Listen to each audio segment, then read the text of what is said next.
ভালোবাসার স্বাদ কখন পর্ব ৭-৮। হঠাৎ এভাবে মনমরা হয়ে আছিস কেন তানভীর? গতকাল রাতে দেখছিলাম তুই লুকিয়ে লুকিয়ে কান্নাও করেছিস। আর সবচেয়ে বড় কথা তোর ঠোঁটে এমন ক্ষত তৈরি হলো কিভাবে? তানভীকে বুকে আগলে ধরে দুশ্চিন্তাগ্রস্ত হয়ে কথাগুলো বলল তাশা। তানভী তখনও নিথর হয়ে তাশার বুকে ঢলে পড়ে আছে। অনেকক্ষণ নীরবতার পর সে ভাঙা কণ্ঠে শুধালো, আমার অতীত আমি কিভাবে ভুলে গিয়েছি তাশা? কেন আমার কিছু মনে পড়ে না?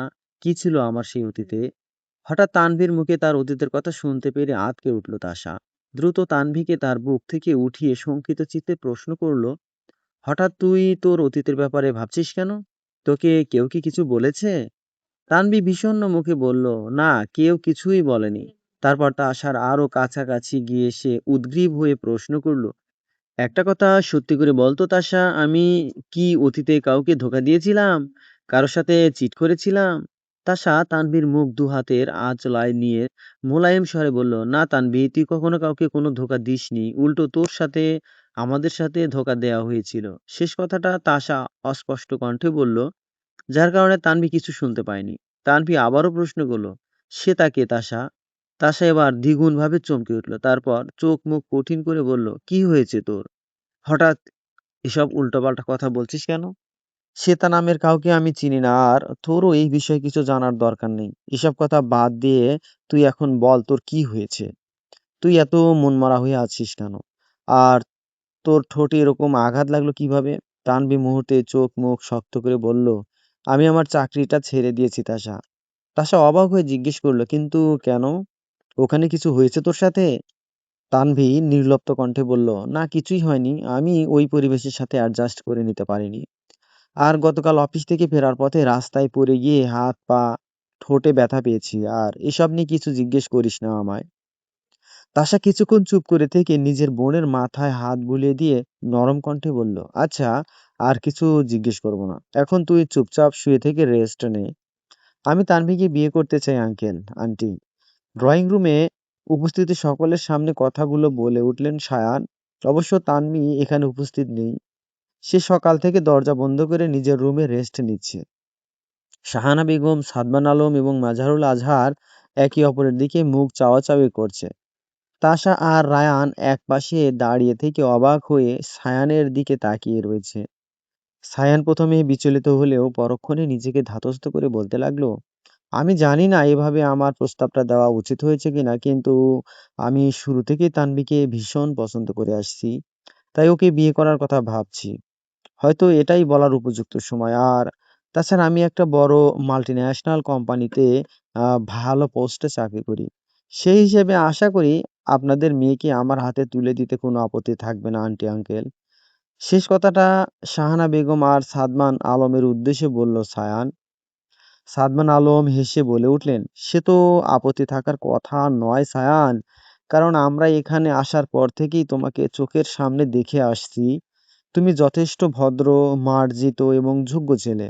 তোমার হাতে মেয়েকে তুলে দিতে আমাদের কোনো আপত্তি নেই, কিন্তু তানভীরও তো একটা মতামতের দরকার রয়েছে। তাই আর কি। সাদমান আলমের পুরো কথা শেষ করতে না দিয়ে সায়ান প্রবল আত্মবিশ্বাস নিয়ে বলে উঠল, ওটা নিয়ে আপনি চিন্তা করবেন না আঙ্কেল। আমি ঠিকই তানভীকে মানিয়ে নিব। আর তাছাড়া আমার মনে হয় তানভীও আমাকে পছন্দ করে। মাজহারুল আজহার এতক্ষণে গম্ভীর কণ্ঠে বলে উঠলেন, সেটা তানভীকে জিজ্ঞেস করে নিশ্চিত হওয়া যাবে। তোমাকে এতটা আত্মবিশ্বাসী হতে হবে না। সায়ান নিচু কণ্ঠে বলল, আচ্ছা ঠিক আছে। শাহানা বেগম বলে উঠলেন, আমার মনে হয় সায়ান বাবা ঠিক কথাই বলেছেন ভাইজান। তানভীর এই বিয়ে নিয়ে কোনো আপত্তি থাকবে না আমারও মনে হয়। আর তাছাড়া মেয়েটারও যথেষ্ট বয়সও হয়েছে। এটাই বিয়ে করার উপযুক্ত সময়। কিন্তু আমি তানভীকে রাজি করিয়ে নিব। ও নিয়ে আপনি চিন্তা করবেন না ভাইজান। এই যে মিস সিনোরিটা। হঠাৎ একটি পরিচিত পুরুষালী কণ্ঠস্বর শুনে থমকে দাঁড়িয়ে গেল ভ্যালেরিয়া। সে গ্রোসারি শপ থেকে কেনাকাটা করে ফিরছিল। কনকনে শীতের মধ্যে তার পরনে লাইট ব্রাউন কালারের লং ওভারকোট, ঢেউ খেলানো বাদামি চুলগুলো পিঠময় ছেড়ে দেওয়া, ঘাড় ঘুরিয়ে তীক্ষ্ণ ধূসর চোখ জোড়া দিয়ে সে গাড়ি থেকে বেরিয়ে তার দিকে দ্রুত গতিতে হেঁটে আসা ফারহানের দিকে তাকিয়ে রইল। ফারহানের পরনে আজ ফর্মাল গেটআপ নেই। স্কাই ব্লু রঙের একটি ফিনফিনে টি শার্ট আর ব্ল্যাক জিন্স পরা। ধূসর সিল্কি চুলগুলো খোলা বাতাসে উড়াউড়ি করছে, মুখে লেগে রয়েছে স্মিত হাসি। ভ্যালেরিয়ার কাছাকাছি এসে ফারহান চওড়া হেসে ইতালিয়ান ভাষায় প্রশ্ন করলো, কোথায় যাচ্ছিলেন আপনি? চলুন আপনাকে আপনার ডেস্টিনেশনে ড্রপ করে দিয়ে আসি। ভ্যালেরিয়া ঘুরে দাঁড়িয়ে কাট কণ্ঠে বলল, নো থ্যাঙ্কস। আপনি হঠাৎ এখানে? আমাকে স্টপ করেছিলেন নাকি? ফারহান হেসে জবাব দিল, no senorita, it is coincidence. এই যে মিস্টার, আপনি আমাকে সব সময় সেনরিটা বলে ডাকেন কেন? বেকাটা সেদিন নাইট ক্লাবে আপনাকে আমি দিয়েছিলাম, আপনি ভুলে গেছেন নাকি? ভ্যালেরিয়া জবাব না দিয়ে উল্টো ঘুরে সোজা হাঁটতে লাগলো। ফারহান তার পিছু পিছু ছুটে যেতে যেতে পাশাপাশি অবস্থান নিয়ে হাঁটতে লাগলো। আরে এভাবে চলে যাচ্ছেন কেন, রাগ করছেন বুঝি? ভ্যালেরিয়া বিরক্ত হয়ে বলল, উফ, আপনি আমার পিছু নেওয়া বন্ধ করবেন? ফারহান উল্টো প্রশ্ন করলো, আচ্ছা, আপনার নামটা কি বলা যাবে? আপনার মাথা, আপনার মাথা এ আবার কেমন নাম? দুনিয়াতে এত ভালো ভালো নাম থাকতে আজকাল এসব কি আজগুবি নাম বেরোচ্ছে? ভ্যালেরিয়া কটমট চোখে ফারহানের দিকে তাকিয়ে রইল। বলল, আপনি একটা অসহ্য। ফারহান দ্রুত সেই কথার বিরোধিতা করে বলে উঠল, হুম, একদমই আমি অসহ্য নই। আমি হলাম নিউট্রেলা কোম্পানির সিইও এরিস অ্যাড্রিয়ানোর পার্সোনাল সেক্রেটারি। হঠাৎ এরিসের নাম শুনতেই চোখে মুখে ঝলক দেখা গেল ভ্যালেরিয়ার, যেটা ফারহানের একদমই ভালো লাগে না। তবে মুখে সেটা প্রকাশ করলো না সে। ভ্যালেরিয়া ফারহানের চোখের দিকে সরাসরি তাকিয়ে প্রশ্ন করলো, ও, আমি তো ভুলেই গিয়েছিলাম আপনি এরিস অ্যাড্রিয়ানোর সেক্রেটারি। আচ্ছা, আমার বান্ধবী তানভি তো আড্রিয়ানোর কোম্পানিতে চাকরি করত, হঠাৎ ও সে চাকরি ছেড়ে দিল কেন বলুন তো? সেটা তো আমি বলতে পারবো না, সেটা তো একমাত্র আমার বসই বলতে পারবে। মিস তানভীর সাথে সে কি যে করেছে একমাত্র সেই জানে। শেষের দুটো বাক্য ফারহান বিড়বিড় করে বলল, যার ফলে ভ্যালেরিয়া কিছু শুনতে পায়নি। সেসব পাত্তা না দিয়ে ভ্যালেরিয়া উচ্ছ্বসিত হয়ে ফারহানকে প্রশ্ন করল, আড্রিয়ানোর সাথে কি আপনি আমাকে কথা বলে দিতে পারবেন? অথবা তার ফোন নাম্বার জোগাড় করে দিতে পারবেন? ফারহান মুখ গোমড়া করে উত্তর দিল, একদমই পারবো না। ভ্যালেরিয়া বিচলিত হয়ে প্রশ্ন করল, কিন্তু কেন? আগে আপনি আমাকে আপনার নাম বলুন। ভ্যালেরিয়া অকপটে উত্তর দিল, ভেলিয়া। কি কাজ করেন আপনি? আপাতত একটা কফি শপের ম্যানেজারের দায়িত্বে আছি। ফ্যামিলিতে কে কে আছে আপনার? উফ, এত প্রশ্ন করছেন কেন? আমার প্রশ্নের উত্তর দিন, না হলে আপনার কাজের কাজ কিছুই করতে পারবো না আমি। অগত্যা মুখ গোমড়া করে উত্তর দিল ভ্যালেরিয়া, আমি আর আমার মা, আর কেউ নেই? এই প্রশ্ন শুনে মুখটা বিষণ্ণ হয়ে গেল ভ্যালেরিয়ার। সে তৎক্ষণাৎ মাথা নিচু করে নিল। ফারহান নিজের ভুল বুঝতে পেরে দ্রুত অপরাধী কণ্ঠে বলে উঠল, আই এম সরি মিস সেনরিটা, আমার এত ডিটেলসে প্রশ্ন করা উচিত হয়নি। ভ্যালেরিয়া মাথা উঠিয়ে বলল, এবার আপনি আমাকে আদ্রিয়ানোর সাথে দেখা করিয়ে দেওয়ার ব্যবস্থা করে দেন প্লিজ, অথবা তার ফোন নাম্বার আমাকে দিন। ফারহান মাথা চুলকে নিচু স্বরে বলল, উনি তো আমার বস হন, তার উপর এত বড় কোম্পানির সিইও। আপনার মনে হয় যে সে আমার এক কথাতেই আপনার সাথে দেখা করতে রাজি হবে কিংবা তার নাম্বার দিবে? ভ্যালেরিয়া প্রথমে আহত হলেও পরক্ষণেই ফারহানের প্রতি ভীষণ রাগান্বিত হয়ে উঠল। ফারহানের মুখের সামনে আঙুল উঁচিয়ে করে ভ্যালেরিয়া রাগান্বিত স্বরে বলতে লাগলো, তার মানে আপনি এতক্ষণ আমার সাথে ঢপ মারছিলেন? আমার থেকে কথা বের করে নেওয়ার টেকনিক ছিল সেগুলো? না, মানে? ভ্যালেরিয়া হাতে থাকা শাকসবজির ব্যাগটা দিয়ে ফারহানের শরীরে কয়েকটা আঘাত করে রাগী স্বরে বলে উঠলেন, আর কখনো যেন আমি আপনাকে আমার সামনে না দেখি, বলে গটগট পায়ে সামনের দিকে হাঁটা ধরল ভ্যালেরিয়া। ফারহান পিছন থেকে চেঁচিয়ে বলে উঠল, আরে শুনুন তো। ভ্যালেরিয়া ফারহানের কথা না শুনে সেভাবে দ্রুত কদমে হেঁটে চলল। ফারহান একটা দীর্ঘশ্বাস ফেলে বিড়বিড় করে বলতে লাগলো, যাহ, চলে গেল। জীবনে প্রথমবার কোনো মেয়েকে এতটা ভালো লেগেছে আমার। আমার মন চুরি করেছেন আপনি। আপনার মন চুরি না করে তো আপনার পিছু ছাড়ছি না মিস সেনরিটা। বলেই মাথা চুলকে মুচকি হাসল ফারহান। দুদিন পর কনসার্ট শেষ করে সাউথ কোরিয়া যাওয়ার উদ্দেশ্যে এয়ারপোর্টে এসেছেন সিওন এবং তার বাকি টিম মেম্বাররা। সিওনের পরনে ওভারসাইজ ব্ল্যাক টি-শার্ট এবং ব্ল্যাক জিন্স, মাথায় একটা ব্ল্যাক বেসবল ক্যাপ, চোখে ব্ল্যাক সানগ্লাস এবং মুখে ব্ল্যাক মাস্ক। হাত দুটো জিন্স প্যান্টের পকেটে গোজা। আপাদমস্তক কালো পোশাকে সজ্জিত সিওনের ডান হাতে বাটারফ্লাই এর ট্যাটু খচিত সুগঠিত মাসেল সম্পূর্ণ দৃশ্যমান হাত দুটো অত্যন্ত আকর্ষণীয় লাগছে। সিওন এবং বাকি কে-পপ রকস্টারদের ঘিরে অসংখ্য সাংবাদিক এবং ভক্তদের ভিড় ঢলে পড়ছে এয়ারপোর্টের এরিয়ায়। সিকিউরিটি গার্ডরা মিলেও তাদেরকে ঠেকাতে পারছে না। প্রিয় আইকনদের শেষবারের মতো বিদায় দেওয়ার জন্য ভক্তদের উন্মাদনার শেষ নেই যেন। ভক্তদের সবার সাথে দেখা করে, কুশল বিনিময় করে, অটোগ্রাফ দিয়েও তাদেরকে থামানো যাচ্ছে না। বারবার গার্ডদের বাঁধ ভেঙে তাদের কাছে ছুটে আসতে চাচ্ছে। তার উপর সাংবাদিকদের শত প্রশ্নের উত্তর দিয়েও তাদের কৌতূহল দমাতে পারছে না সিওন এবং তার টিম মেম্বাররা। একটা সময় সবকিছুকে উপেক্ষা করে সিওন এবং তার টিম মেম্বাররা এয়ারপোর্টের ভেতরে প্রবেশ করতেই যাচ্ছিল। ঠিক তখনই অপ্রত্যাশিত অথচ বহু আকাঙ্ক্ষিত কিছু একটা দেখে পা জোড়া থমকে যায় সিওনের। দ্রুত পিছু ঘুরে ব্যাকুল নয়নে অবিশ্বাস্য চাহনিতে চারিদিক পরখ করতে থাকে সে। শুষ্ক অথচ অনুভূতি সম্পন্ন কাতর চোখ জোড়া দিয়ে অবিরত কাউকে খুঁজতে থাকে সে। শত শত মানুষের ভিড়ের মাঝেও এদিক ওদিক তাকিয়ে খুঁজতে থাকে কাঙ্ক্ষিত মানুষটিকে। সিওনকে হঠাৎ এভাবে দাঁড়িয়ে পড়তে দেখে জুন তার দিকে এগিয়ে এসে অবাক হয়ে প্রশ্ন করলো, কি হয়েছে সিওন? তুই হঠাৎ এরকম আচরণ করছিস কেন? দেরি হয়ে যাচ্ছে, এয়ারপোর্টের ভেতরে চল। সিওন অস্পষ্ট স্বরে বলে উঠল, শুভ্রা। হাজুন কিছু শুনতে না পেয়ে আবারও জিজ্ঞেস করলো, কি বলছিস তুই?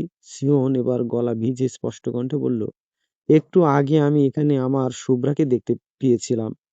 হাজুন প্রথমে অবাক হলেও পরক্ষণে হেসে বলে উঠল, আরে এটা কি করে সম্ভব? তোর শুভ্রা এখানে আসবে কি করে? তুই হয়তো তাকে বেশি বেশি মনে করছিস বলে তাকে নিয়ে হ্যালুসিনেশন করছিস।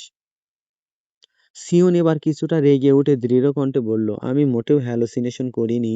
একটু আগে আমি এখানে স্পষ্টভাবে শুভ্রাকে দেখতে পেয়েছিলাম। জাস্ট এক পলকের দেখা ছিল। আমি সেকেন্ডের জন্য পেছন ফিরে তাকাতেই মুহূর্তের মাঝেই ভিড়ের মধ্যে উধাও হয়ে গেছে সে। সিওনের এমন আত্মবিশ্বাসী কথা এবং গলার স্বর শুনে থমকে গেল হাজুন। সে এই মুহূর্তে ঠিক কি বলবে বুঝতে পারল না। ততক্ষণে প্লেন টেক অফের ঘোষণা দিয়েও দিয়েছে। টিমের বাকি মেম্বাররাও তাদেরকে যাওয়ার জন্য তাড়া দিচ্ছে।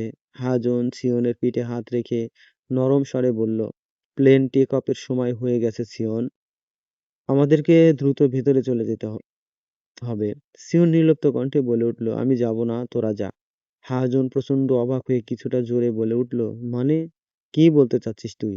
সিওন একই রকম ভঙ্গিতে বলল, মানে আমি আপাতত সাউথ কোরিয়ায় ফিরে যাচ্ছি না, এখানে কিছুদিন থাকবো আমি। হাজন বিস্ময়ের রেশ কাটিয়ে কিছুটা কঠিন কণ্ঠে বলল, দেখ পাগলামি করিস না সিওন।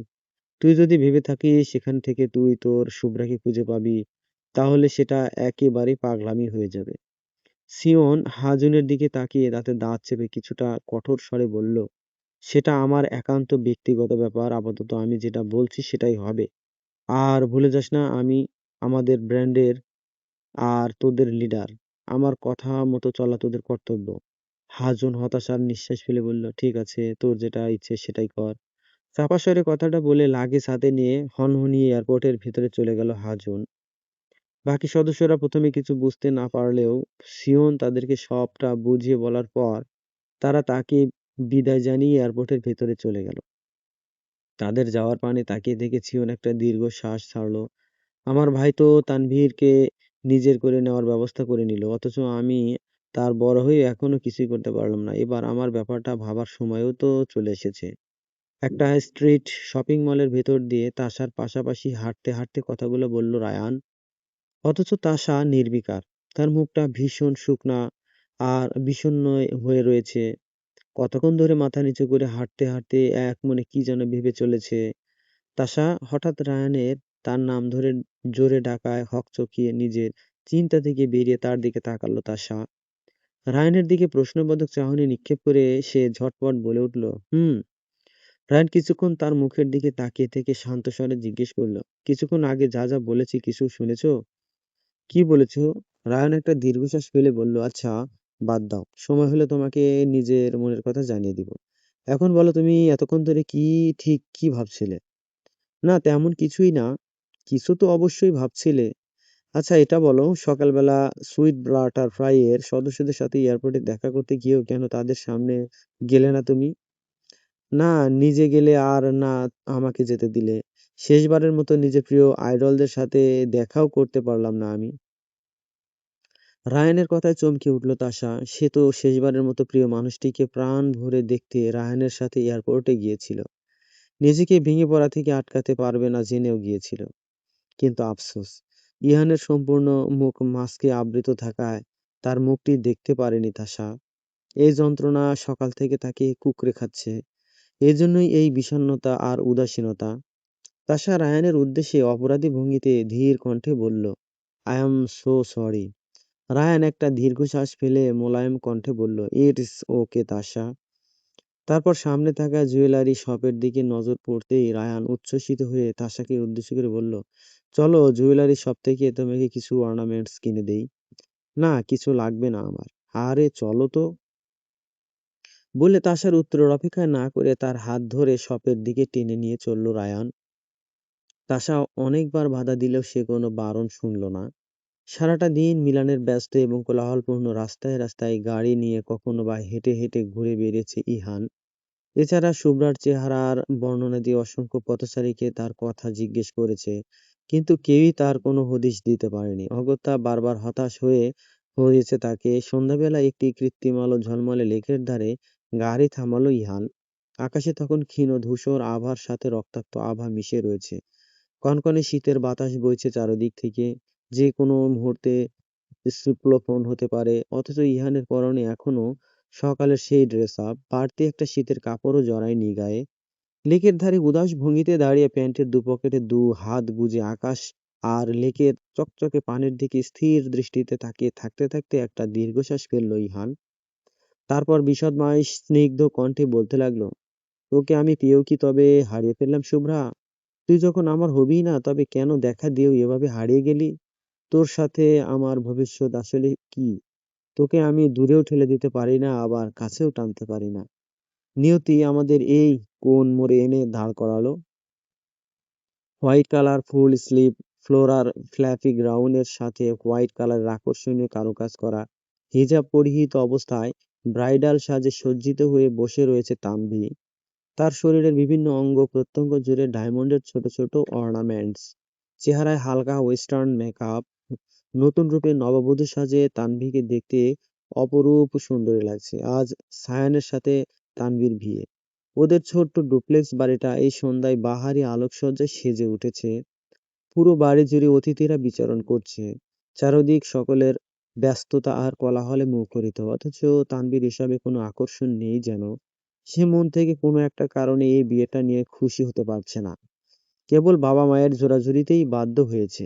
এমন না যে সে সায়ানকে পছন্দ করে না, কিন্তু ভালোবাসার মানুষ হিসেবে কখনো অন্যরকম চোখে দেখেনি তাকে। ড্রেসিং টেবিলের সামনে ব্রাইডাল সাজে সজ্জিত রূপে নিজেকে দেখে তানভি অবাক হয়ে তাকিয়ে রইল। কিছু সময় পর হঠাৎই দুহাতে মাথা চেপে ধরল সে। চোখ দুটো বন্ধ করতেই মুহূর্তের মাঝে তার মস্তিষ্কে ঝাপসা কিছু স্মৃতি খেলে গেল। স্মৃতির আবছা পর্দায় কাউকে অনেকটা একই রকম ভাবে নববধূর সাজে সজ্জিত হয়ে ঠিক এভাবেই আয়নার সামনে বসে থাকতে দেখা গেল সে। কিন্তু অনেক চেষ্টা করে মেয়েটির সম্পূর্ণ মুখাবয়ব দেখতে পারল না তানভি। তানভি হঠাৎ পরিচিত কারো গলার স্বর শুনে চোখ খুলে চমকে পেছনে তাকালো তানভি। ভ্যালেরিয়ার উচ্ছ্বসিত মুখখানা দেখে তার ঠোঁটের কোনো স্মিত হাসি ফুটে উঠল। ভ্যালেরিয়া ছুটে এসে তানভিকে জড়িয়ে ধরে আহ্লাদে আটখানা হয়ে বলতে লাগলো, আমি তো ভাবতেই পারছি না যে আমার একমাত্র বেস্ট ফ্রেন্ডের বিয়ে হয়ে যাচ্ছে। এই দিনটার জন্য আমি কতদিন অপেক্ষা করেছি তুই জানিস? তানভি আয়নার দিকে ভ্যালেরিয়ার প্রতিবিম্বের দিকে তাকিয়ে বলল, আমারটা তো এবার দেখতে পেলি, তোটা কবে হবে শুনি?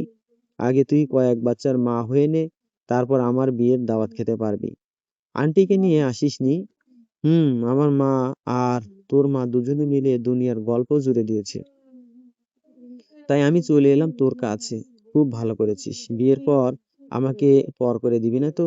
আরে আজব তো, বিয়ের পরে তো আমি এই বাড়িতেই থাকবো, সবকিছু আগের মতোই থাকবে। তাহলে তোকে পর করে দিব কি করে? ভ্যালেরিয়া মিষ্টি হেসে তানভীর গালে চুমু খেলো। তৎক্ষণাৎ তাসা প্রবেশ করলো রুমে। তাদের কাছে এগিয়ে এসে সে হেসে জিজ্ঞেস করলো, দুই বান্ধবী মিলে কি এত কথা হচ্ছে শুনি? ভ্যালেরিয়া বলল, আরে বলো না তাসা, বিয়ের পর ও আর সায়ান ভাইয়া ওদের বাচ্চা কাচ্চা নিয়ে নাকি ফুটবল টিম গঠন করবে। সেটা নিয়েই গল্প শোনাচ্ছিল আমাকে। তানভীর চোখ পাকিয়ে বলল, কত বড় মিথ্যেবাদী রে তুই! আমি কখন এই কথা বললাম? তাসা আর ভ্যালেরিয়া মিলে হাসতে লাগলো। তখনই ড্রয়িং রুম থেকে সকলের চাপা গুঞ্জন এবং আর্তনাদ ভেসে আসলো। সবাই শঙ্কিত হয়ে কান খাড়া করে বসে রইল। তাসা ভ্যালেরিয়াকে বলে উঠল, তুমি একটু তানভীর সাথে থাকো, আমি নিচে গিয়ে দেখে আসি কি হয়েছে। ভ্যালেরিয়া মাথা নেড়ে সম্মতি জানাতেই তাসা দৌড়ে রুম থেকে বেরিয়ে গেল। আপাদমস্তক কালো ড্রেস আপে সজ্জিত হয়ে লাউঞ্জের কাউচে গায়ের উপর পা তুলে অত্যন্ত দাম্ভিক এবং গম্ভীর মুখভঙ্গি নিয়ে আয়েশি ভঙ্গিতে বসে রয়েছে মাফিয়া বস এরিস অ্যাড্রিয়ানো। তার বাম হাতে চকচকে রিভলভার এবং ডান হাতে ট্রেজারারের ব্র্যান্ডেড সিগারেট। সিগারেটটি একটু পরপর মুখে নিয়ে সে নাক মুখ দিয়ে সমানে ধোঁয়া ছেড়ে চলেছে। তবে ব্ল্যাক সানগ্লাসের আড়ালে নির্জীব এবং অনুভূতিহীন দৃষ্টিজোড়া তাক করে রেখেছে তার সামনে উপস্থিত আতঙ্কিত এবং বন্দি মানুষগুলোর পানে। সকলে প্রচণ্ডিত আতঙ্কিত চিত্তে তার দিকে তাকিয়ে রয়েছে, অথচ এরিস মুখ এবং দেহভঙ্গিমা সম্পূর্ণ নির্লিপ্ত এবং অদ্ভুত রকমের শান্ত। এই মুহূর্তে এরিসের পিছনে এবং ড্রয়িং রুম সহ বাড়ির আনাচে কানাচে কালো পোশাক পরিহিত বন্দুকধারী অজস্র গার্ডদের উপস্থিতি রয়েছে। বাড়ির বাইরের প্রশস্ত রাস্তাটায় সারি সারি ব্ল্যাক মার্সিডিজ দাঁড় করানো। এদিকে তানভী আর সায়ানের বিপক্ষে বাড়িতে উপস্থিত সকলে এই মুহূর্তে এরিস এবং তার দলবলের কাছে বন্দী হয়ে রয়েছে। মাজহারুল আজহার, শাহানা বেগম, সাদমান আলম, রায়ান, এমনকি বরের সাজে সজ্জিত সায়ান পর্যন্ত গার্ডদের বন্দুকের কাছে জিম্মি হয়ে রয়েছে। চারদিক জুড়ে চাপা গুঞ্জন এবং পিনপতন নীরবতা বিরাজমান, যেন মৃত্যু ভয়ে শঙ্কিত সকলে। অনেকক্ষণ বন্দি থাকার পরে সায়ান না পেরে আচমকা উত্তেজিত হয়ে এরিসের উদ্দেশ্যে ইতালিয়ান ভাষায় বলে উঠল, কে তুমি? এখানে তোমার কি চাই? আমাদের সবাইকে এভাবে বন্দি করে রেখেছো কেন? এরিস এবার নিজের তীক্ষ্ণ দৃষ্টিজোড়া তাক করালো সায়ানের পানে। মুহূর্তেই তার হৃদয়ে আগুন জ্বলে উঠল, দাঁতে দাঁত পিষে চোয়াল জোড়া শক্ত হয়ে এলো, চোখের সাদা অংশে রক্ত জমাট হলো। সায়ানের দিকে ভয়ঙ্কর দৃষ্টিতে তাকিয়ে এরিস স্পষ্ট বাংলা শীতল কণ্ঠে বলে উঠল, আমি হলাম তোর জম। আমি এখানে আমার এক এবং একমাত্র আসক্তিকে হাসিল করতে এসেছি। তোরা ওকে আমার কাছ থেকে কেড়ে নিতে চেয়েছিলি। এটাই তোদেরকে বন্দি করে রাখার একমাত্র কারণ। প্রথমত, এরিসের মুখে স্পষ্ট বাংলা শুনে ছায়ান প্রচন্ড অবাক হয়ে গেল। দ্বিতীয়ত, এরিসের বলা কথাগুলোর আগামাথা কিছুই বুঝতে না পেরে হতবিহ্বল হয়ে তার দিকে তাকিয়ে রইল ছায়ান। কিন্তু শাহানা বেগম এবং সাদমান আলম এরিসকে প্রথম দেখেই চিনতে পেরে গিয়েছিলেন। এতক্ষণ যাবৎ চুপ থাকলেও আচমকা শাহানা বেগম চাপা ক্রোধ নিয়ে বলে উঠলেন, তুমি আবার কেন এসেছো আমার মেয়ের জীবনটা ধ্বংস করতে? একবার ধ্বংস করে তোমাদের শান্তি হয়নি? শাহানা বেগমের কথার অর্থ এরিস বুঝতে পারল না। তবুও শয়তানি হাসি হেসে বলল, ধ্বংসের তো এখনো কিছুই শুরু করিনি আন্টি। আপনার মেয়ের জীবন ধ্বংসের পালা শুরু তো হবে এখন থেকে। স্বয়ং আমি হব তার ধ্বংসের কারণ। সেই সাথে আপনাদেরও ওকে আমার কাছ থেকে দূর করার ফল ভোগ করতে হবে। সাদমান আলম এবার প্রচন্ড রেগে উঠে বললে, আর কি ধ্বংস করবে আমার মেয়ের জীবন? আর কি বা সাজা দেবে আমাদেরকে? অতীতে যা করেছো তা কি যথেষ্ট ছিল না? তোমার বাবা। সাদমান আলমের কথা শেষ হওয়ার পূর্বে তার পিছনে থাকা একটা গার্ড বন্দুকের ডগা দিয়ে তার মাথায় প্রচন্ড এক আঘাত করলো। মুহূর্তেই মাথা চেপে ধরে নিচে পড়ে গেলেন সাদমান আলম। চাপা চিৎকার করে উঠলেন শাহানা বেগম এবং মাজহারুল আজহার। বাকিরা আতঙ্কিত হয়ে তাকিয়ে রইল। এরিস এতক্ষণ ধরে ভ্রুদয় কুঁচকে সাদমান আলমের কথাগুলো মনোযোগ দিয়ে শুনছিল, কিন্তু তার কথা শেষ হওয়ার পূর্বেই সেই গার্ডের এরকম স্বেচ্ছাচারিতামূলক আচরণ তার একদমই পছন্দ হলো না। সাথে সাথেই হাতে থাকা রিভলভারটা নিয়ে গার্ডটাকে কয়েকটা শুট করে এবং এক নিমিষেই মেরে ফেললো এরিস। এতে উপস্থিত সকলে তীব্র ভয়ে অস্ফুট আর্তনাদ করে উঠল। ইরিশের অবশ্য এতে কিছু যায় এলো না। তার কাজে যে ব্যাঘাত ঘটাবে তার একদমই পরিণতি হবে এমনই। তাসা সিঁড়ি বেয়ে ছুটে এসে আবার এমন পরিণতি এবং গার্ডের করুণ মৃত্যু দেখে প্রচন্ড ভয় পেয়ে গেল। দুহাতে মুখ চেপে ধরে এরিসের দিকে তাকাতেই তার ভয় আরো কয়েক গুণ বেড়ে গেল। সে দ্রুত কদমে এরিসের চোখের আড়ালে গিয়ে তানভীর রুমে প্রবেশ করে দরজা আটকে দিল। তাসাকে এইভাবে হন্তদন্ত হয়ে হাঁপাতে হাঁপাতে রুমে প্রবেশ করে দরজা আটকাতে দেখে ভ্যালেরিয়া আর তানভীর দুজনেই প্রচন্ড অবাক হয়ে গেল। পানি পানি। তাসার মুখে কথাটা শুনে তানভীর দ্রুত পানির গ্লাস এনে বোনের সামনে ধরল। মুহূর্তেই এক চুমুকে সম্পূর্ণ গ্লাস খালি করে দিল তাসা। তাসা কিছুটা ধাতস্থ হতেই তানভি উদ্বিগ্ন হয়ে প্রশ্ন করল, কি হয়েছে তাসা? তুই হঠাৎ এমন বিহেভ করছিস কেন? আর নিচে ওসব কিসের শব্দ হলো? সর তো, আমি নিজে গিয়ে দেখে আসি বলে তানভি দরজা খোলার জন্য পা বাড়াতেই তাসা তাকে দু হাতে ঝাপটে ধরে উত্তেজিত হয়ে বলতে লাগলো, একদম না, একদম তুই নিচে যাবি না তানভি। পা পালিয়ে যা, তুই এখান থেকে পালিয়ে যা। তাসার এরূপ কথাবার্তা শুনে প্রচন্ড অবাক হয়ে গেল তানভি। ভ্যালেরিয়া অবাক চোখে তাকিয়ে থাকতে থাকতে তার দিকে ছুটে এলো। কি হয়েছে তাসা? হঠাৎ তুমি এমন করছো কেন? ভ্যালেরিয়ার কথার জবাব না দিয়ে তাসা বলতে লাগলো, তানভি, তুই এক্ষুনি এই মুহূর্তে এই বাড়ি থেকে পালিয়ে যা। যত দূরে পারিস পালিয়ে যা। ভ্যালেরিয়া, তুমি ওকে পালিয়ে যেতে সাহায্য করো প্লিজ। আমায় মা, বাবা আর বাকিদের সামলাতে হবে। তানভি তাসা দুই বাহু ঝাঁকিয়ে প্রবল বিস্ময় জড়ানো কণ্ঠে বলতে লাগলো, ঘটনা কি হয়েছে সেটা বলবি তো? তাসা না পেরে হঠাৎ জড়ানো কণ্ঠে বলতে লাগলো, এরিস তোকে ওর সাথে তুলে নিয়ে যাবে। ও আর ওর বাবা মিলে তোর জীবনটা নরক বানিয়ে দিবে। ওর থেকে বাঁচতে হলে তুই যত দূরে সম্ভব পালিয়ে যা। তানভি আর ভ্যালেরিয়া দুজনই ভীষণ অবাক হয়ে গেল। তানভি অবাক হয়ে প্রশ্ন করলো, কোন এরিসের কথা বলছিস? ভ্যালেরিয়া সন্দিহান কণ্ঠে শুধালো, এরিস আদ্রিয়ানো নয় তো?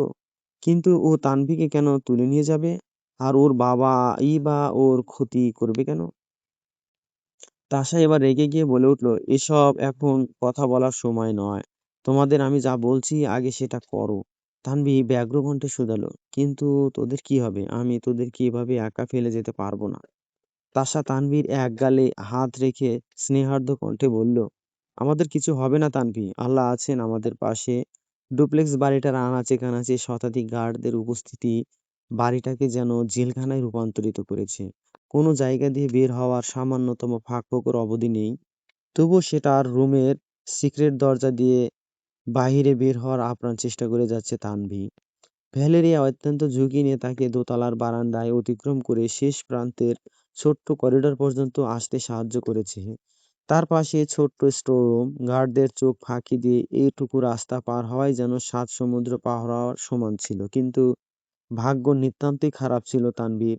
স্টোর রুমের সিক্রেট দরজাটাও বাহির থেকে লক করা। সেই দরজার বাহিরে দেয়ালের সাথে লাগানো মইয়ের মতো লম্বা একটা লোহার সিঁড়ি ছিল, যেটা দিয়ে খুব সহজে নিচে নামা যেত। কিন্তু স্টোর রুমটা বন্ধ থাকায় আপাতত এই মুহূর্তে বারান্দার করিডোর দিয়ে লাফ দেওয়া ছাড়া এই বাড়ি থেকে বেরোনোর আর কোনো রাস্তা খোলা নেই। অবশ্য রেলিং এর সাথে রশি বা কাপড় জাতীয় কিছু বেঁধে নিচে নামা যাবে। তানভি অতি সন্তর্পণে স্টোর রুম থেকে বেরিয়ে এসে করিডোর দিয়ে নিচে উকি দিল। সেখানেও বন্দুক হাতে দুজন গার্ড অবস্থান করছে। আর এই মুহূর্তে তার কাছে দড়ি কিংবা লম্বা কাপড় কিছুই নেই। এই অবস্থায় দোতলা থেকে লাফ দিলে নির্ঘাত হাত পা কোমর ভেঙে 1 মাস হাসপাতালে থাকতে হবে। পুরো বারান্দা জুড়ে তানভি এ মাথা থেকে ও মাথা অব্দি সন্দর্পণে দৌড়াদৌড়ি করতে লাগলো, কিন্তু কোথাও পালানোর ফাঁক-ফোকর খুঁজে পেল না। হঠাৎ কানে একটা পরিচিত পদধ্বনি বা নাকে পুরুষালী ক্লোনের মাস্কি সুঘ্রাণের সাথে করা ব্র্যান্ডেড পারফিউমের ঘ্রাণে হৃৎপিণ্ড যেন প্রায় থমকে গেল তানভীর। তার বুঝতে বাকি রইল না, গম্ভীর পদচারণার সাথে মাতাল করা সুঘ্রাণ বয়ে নিয়ে আসা মানুষটি আসলে কে। এরিসের উপস্থিতি টের পাওয়া মাত্রই আগে পিছু না ভেবে তানভি লম্বা বারান্দার মাঝখান থেকে করিডোরের শেষ প্রান্ত অবধি একটা দৌড় লাগালো। তার পিছু পিছু ছুটে এলো দৃঢ় কদমের এক পুরুষালী ব্যক্তিত্ব। তারপর তানভি যেই ব্যালকনি থেকে লাফ দিতে যাবে অমনি একটা শক্তপোক্ত পুরুষালী শরীর তার শরীরের অতি নিকটে এসে তার দুহাত দিয়ে তানভিকে ধনুকের মতো বাঁকাতে লাগলো এবং বাঁকানো পেল। কোমল কোমরখানা আঁকড়ে ধরল। এরপর নিজের বুকের সাথে তানভীর পিঠ একদম পিষিয়ে নিল সে। এরিসের ঘন নিঃশ্বাস প্রশ্বাসও তানভীর সমগ্র মুখমণ্ডলে আছড়ে পড়ছে। এরিস গভীরভাবে তানভীর শরীরের ঘ্রাণ শুষে নিচ্ছে শ্বাসনালীতে। সেই সাথে তার হাতের বাঁধন হলো আরো কয়েক গুণ শক্ত। আষ্টেপৃষ্ঠে জড়িয়ে ধরে রইল তানভীর তনুদেহ। এরিসের দৃঢ় আলিঙ্গন এবং তার নিজের স্নায়ুর প্রচন্ড উত্তেজনায় থরথর করে কাঁপছে তানভীর। নিঃশ্বাস নিতেও যেন তার কষ্ট হচ্ছে। হৃৎপিণ্ড এত জোরে স্পন্দিত হচ্ছে যেন এক্ষুনি সেটা ফেটে বেরিয়ে আসবে। সেই সাথে এরিসের তীব্র হৃদস্পন্দন স্পষ্ট শুনতে পাচ্ছে সে। এই তীব্র শীতের মাঝে শরীর জুড়ে ঘাম বেরিয়ে যাচ্ছে তানভীর। অপরদিকে এরিস সম্পূর্ণ নির্বিকার, শান্ত এবং নির্লিপ্ত, যেন এখানে কিছুই হয়নি। নিজের বহুদিনের না দেখা প্রেয়সীকে আলিঙ্গন করে যাচ্ছে, এমন ভাবে শক্ত করে তানভীকে জড়িয়ে ধরে রেখেছে সে। চোখ জোড়া বন্ধ, তার ঠোঁটের কোণে শুকনো বাঁকা হাসি। তানভীর গলা শুকিয়ে প্রায় কাঠ হয়ে গেছে, তবুও বহু কষ্টে মুখে থাকা সামান্য তরল দিয়ে গলা ভিজিয়ে নিয়ে তানভী ভাঙা কণ্ঠে বলে উঠল, আমাকে ছেড়ে দিন প্লিজ। কে কে কেন এমন করছেন?" বলতে বলতে প্রায় কেঁদে দিল তানভী। অপরদিকে এরই সম্পূর্ণ স্বাভাবিক এবং কিছুটা ন্যাকা স্বরে বলে উঠল, এমন করছি মানে এমনই তো করব আমি। আর তোমাকে ছেড়ে দেব কেন আমি? আফটার অল আমার বিয়ে করা একমাত্র বউ তুমি। I am sure one and only husband, sweetheart. তাহলে কিভাবে তোমাকে ছেড়ে দিই বলো? আমি তো তোমার সাথে এমন করব, তাই না? নাকি অন্য কেউ করবে? শেষের কথাটা শক্ত কণ্ঠে চাপা ক্ষোভের সাথে বলল ইরিশ। সেই সাথে তানভীর কোমল কোমরে দুহাত দিয়ে দৃঢ় একটা চাপ দিল, যার কারণ দরুন ব্যথায় কুঁকিয়ে উঠল তানভী। আহ! এরিস তানভীকে নিজের দিকে ঘুরিয়ে এক হাত দিয়ে তার কোমর শক্তভাবে চেপে ধরে অপর হাত দিয়ে তার চিবুক তীব্রভাবে চেপে ধরল। তানভী ব্যথায় অস্ফুট আর্তনাদ করতে লাগলো। এরিস ভয়ঙ্কর রক্তিম চক্ষু জোড়া নিয়ে তানভীর দিকে তাকিয়ে থেকে হিস হিস করে বলতে লাগলো, এই শরীরে অন্য পুরুষের ছলে গেছিলে তুমি, তাই না? তোমার কলিজা কিভাবে এত বড় হয়ে গিয়েছিল? এত সাহস তোমায় কে দিয়েছিল? এই সাহসের পরিণাম তোমায় জীবনভর আমার ভয়ঙ্কর ভালোবাসা সহ্য করে দিতে হবে। তানভী এরিসের কথার আগামাথা কিছুই বুঝতে পারল না। তীব্র ব্যথায় তার চোখ জোড়া দিয়ে টপ টপ করে পানি গড়িয়ে পড়ছে। এরিস তানভীকে আরো শক্ত করে নিজের সাথে চেপে ধরে একদম তার মুখের কাছে নিয়ে হাসকি স্বরে বলতে লাগলো, তুমি নিজে থেকেই আমার গন্তব্যে পা রেখেছিলে শ্বেতা। যাকে দুনিয়া তন্ন তন্ন করেও আমি খুঁজে পাইনি, সে নিজে থেকেই আমার কাছে ধরা দিলে আমি কিভাবে তাকে ছেড়ে দেই? তাই তোমার জন্য আমি স্বর্ণের খাঁচা তৈরি করে রেখেছি সুইটহার্ট। তুমি আসবে বলে সেটা যে কবে থেকে তোমার পথ চেয়ে বসে আছে। Welcome to my personal hell addiction. কথাগুলো বলেই তানভীকে পাঁজা করে তুলে নিজের এক কাঁধে উঠিয়ে নিল এরিস। তানভী কাঁদতে কাঁদতে হাত পা ছোড়াছুড়ি করতে লাগলো, কিন্তু এরিস সেদিকে পাত্তা দিল না। তারপর দৃঢ় কদমে ভয়ঙ্কর আর গম্ভীর মুখভঙ্গি নিয়ে এগিয়ে চলল ড্রয়িং রুমের উদ্দেশ্যে। আমি এরিস আদ্রিয়ানো এবং তানভী আরাদিয়া আইনত স্বামী-স্ত্রী। এটা হলো আমাদের ম্যারিড রেজিস্ট্রি পেপার। আশা করি আমাদের সম্পর্ক নিয়ে এখন থেকে কারো মনে কোনো ধরনের দ্বিধাদ্বন্দ্ব থাকবে না। যদিও আমি কারো ভাবনা চিন্তা নিয়ে ধার ধারি না কিংবা কাউকে কোনো রকমের কৈফিয়তও দেই না, তবুও তানভীর পরিবারের সকলের জ্ঞাতার্থে এটা সবার সামনে উপস্থাপন করলাম। তার এবং তানভীর ম্যারিড রেজিস্ট্রি পেপারসটা ড্রয়িং রুমে উপস্থিত সকলের সামনে মেলে ধরল এরিস। উপস্থিত সকলে অবাক হয়ে তা অবলোকন করতে লাগলো। সবচেয়ে বেশি অবাক হয়েছে তানভীর। সে এবার ভালোমতো বুঝতে পেরেছে এরিস সেদিন অফিসে ব্ল্যাঙ্ক পেপারসে তার যে সইগুলো নিয়েছিল এবং নিজেও সই করেছিল সেটা মূলত তাদের মেরিট রেজিস্ট্রি পেপার ছিল। তাকে নিজের ট্র্যাপে ফেলতে এরিস এবং একটা কাজ করবে তানভীর সেটা কখনো ভাবতেও পারেনি। শাহানা বেগম, সাদমান আলম, মাজহারুল আলম আজহার, তাসা, রায়ান, ছায়ান, ভ্যালেরিয়া প্রত্যেকে তানভীর দিকে অবিশ্বাস্য দৃষ্টিতে তাকিয়ে রইল। তানভীর তাদেরকে শতভাবেও বোঝাতে চেষ্টা করে হলেও তারা তার থেকে মুখ ফিরিয়ে নিল। একটা কথাও শোনার চেষ্টা করলো না তার। নিজের প্রিয়জনেরা তানভীর থেকে এভাবে মুখ ফিরিয়ে নেওয়ায় সে প্রচন্ড আহত হয়ে ফ্লোরে ধপ করে বসে পড়ল। ছায়ান তানভীর দিকে ঘৃণা ভরা দৃষ্টিতে তাকিয়ে বলল, ছি তানভী, তুমি এভাবে ঠকালে আমায়। তানভী কাঁদতে কাঁদতে বলল, বিশ্বাস করো তোমরা সবাই, আমি এসব কিচ্ছু করিনি।